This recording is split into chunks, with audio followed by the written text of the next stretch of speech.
Hello everybody! Welcome to our series for differential cost analysis. In this video naman po, maximizing scarce resources.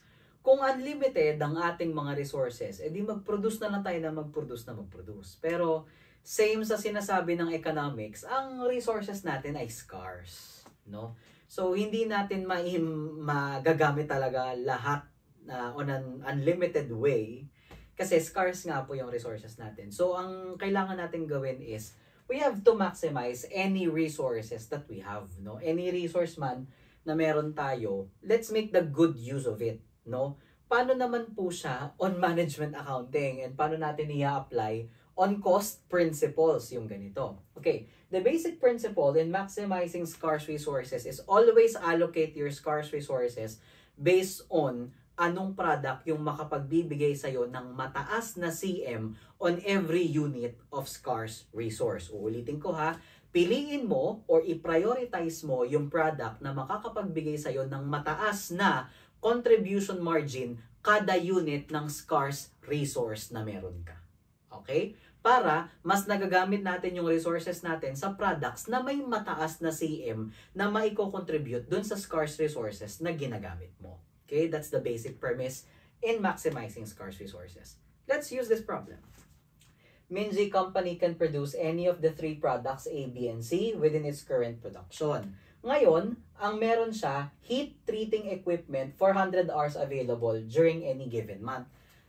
So, ang tanong, pwede naman na parang you can just do it freely. Okay, this month A and B, the next month B and C. No, kung hindi ka masyadong strategic mag-isip, pwedeng ganun lang. Kasi ang sabi naman, you can produce any of the three products basta ang maximum resource mo per month is 400 hours lang yung gamit dun sa equipment.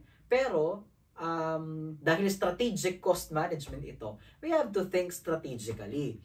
E di i-maximize natin yung 400 hours na yan at i-prioritize natin i-produce yung mga products na makapagbibigay sa atin ng mas mataas na profit. No, mas mataas na CM. Okay? So, given here our selling price tsaka variable cost, basically you can get the CM from that. And then, kada product na ginagawa natin, ito po yung mga required time in heat treating equipment. Ibig sabihin, sa isang unit, kailangan dumadaan dun sa heat treating equipment ng 1.5 hours. Ang meron ka nga lang sa isang buong buwan, 400 hours. And then, the monthly demand is 100 units per each of A, B, and C. The question is, in order for me to maximize this 400 hours available for the company, alin sa A, B, and C ang ipaprioritize ko at ilan sa A, B, and C yung dapat kong i-produce para ma-maximize ko yung 400 hours na mas malaki yung income na makukuha ko with a proper combination of A, B, and C na meron ako to use the 400 hours available. Sabi ko nga kanina, you can just do it freely. I can use C, I can use B, I can use A. Basta maubos ko yung 400. Pero we have to think strategically. So for the first question, how many of each product should Minji produce and sell? Okay? So for our case A, ang gagawin natin, step 1. Compute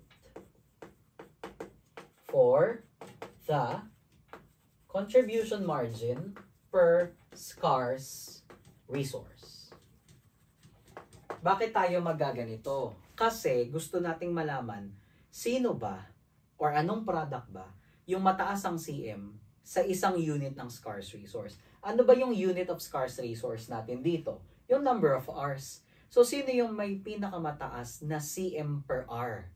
Or CM per machine hour or equipment hour na ginagamit natin. So, isa-isahin natin. Si product A, ano ang CM niya? $15 minus variable cost niya na 9. So, 15 minus 9. Kinalkyo ko talaga 6. Okay? Compute ko muna yung mga CM. Si B naman, ang CM niya ay 20 minus 12. 8. Si C naman, 10 minus 7, ang CM niya, 3. Hindi mo siya dito i-categorize or hindi mo siya dito i-prioritize rather. I-divide mo siya ngayon Yung CM na yan, per product line. Sa oras, kung ilang hours sila gumagamit ng heat. Kasi 400 hours lang yung meron. So, siya yung pinaka-critical nating component na dapat i-consider. So, ang product A, 1.5 hours dumadaan sa init. Product B, 2.5 CC1. Yung C1. So, di-divide ko to 1.5. Ito 2.5.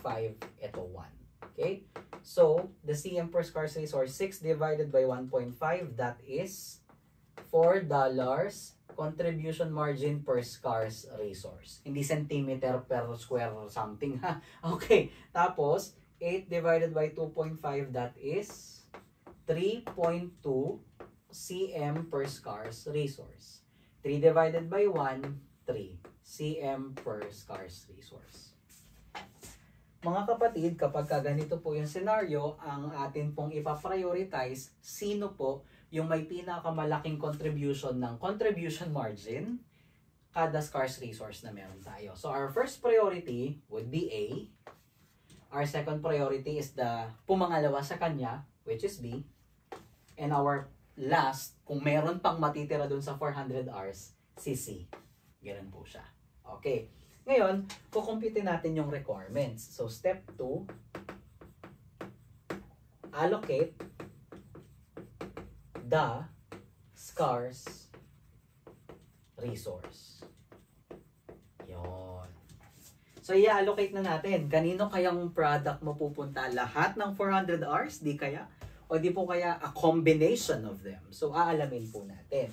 So, ang priority natin, susundin natin to 1, 2, 3. So, si first rank natin is product A. So, yung first rank natin na product A, 100 units ang kanyang demand at ilang hours daw po dapat dumadaan sa init? 1.5. So, mumultiply ko sa 1.5 hours.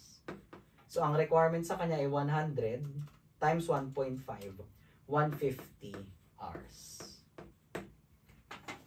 Okay, the next, gagawin ko siya sa second rank, which is si B. Ang second rank naman ay si B, 100 units times ilang hours naman po si B, 2.5. So, lalagay ko dito, 2.5 hours. Okay, so 100 times 2.5 is 250 hours. And then, third in rank naman po natin is si C. Si C naman po, ang demand sa kanya, 100 units din. Times 1 hour, 100 hours. So, ang priority po natin na i-produce is syempre yung mga matataas ang CM per scarce resource. Kaya nga po ang priority natin, A, B, C. Ubusan ng lahi po tayo. Okay? We start with your starting point, syempre 400 hours. 400 hours would initially be given to A, syempre, no? Which is 150 hours. So, 400 minus 150, ilan na lang? 400 minus 150, 250. And then, 250 na to, yung kay B, 250 hours. So, minus 250, wala nang matitira for C. So, anong gagawin natin? Yung 150 hours, para magawa yung 100 units ni A, pasok. May 250 pa na iwan. Yung 250 hours naman, bibigay na natin para ma-produce yung 100 units ni B. Wala nang natira after that. So, ano ang magiging decision rule mo? How many of each product should Minji produce and sell? Dahil yung 150 hours ng A ay masasagot natin at yung 250 hours ni B ay masasagot natin, si A, push lang tayo sa 100 units niya. Si B, push lang din tayo sa 100 units niya. Si C, wag ka nang mag-produce. So, ito ang makakapag-maximize ng 400 hours mo na mas mataas yung may expect mong profit. Okay? Sige po. Letter B naman tayo.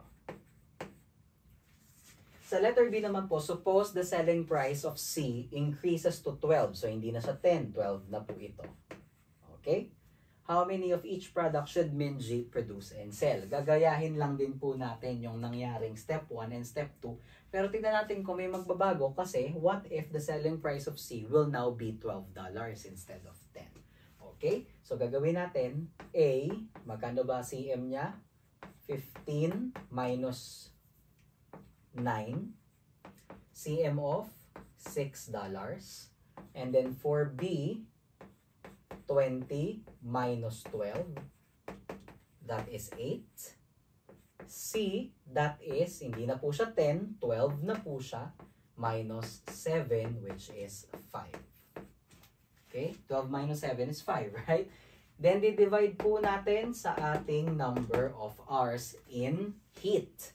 1.5 hours po para kay A, 2.5 hours para kay B, at 1 hour para kay C. So, 6 divided by 1.5, ganun pa rin po, 4. 8 divided by 2.5 is 3.2. 5 divided by 1, 5. Oh, naiba. May iba ang ranking natin, mga kapatid.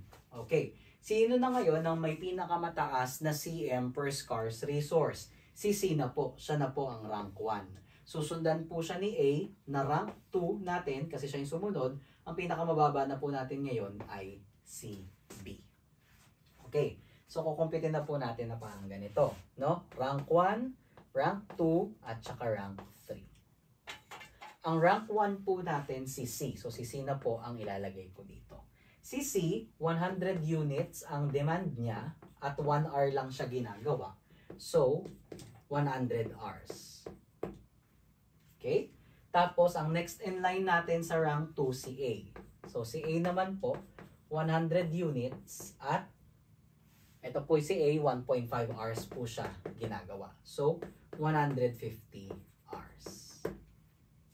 Ang last po sa ating ranking ay si rank 3, which is product B. 100 units at 2.5 hours po siya ginagawa, 250 hours. So, ngayon po, yung 400, allocate na natin ngayon.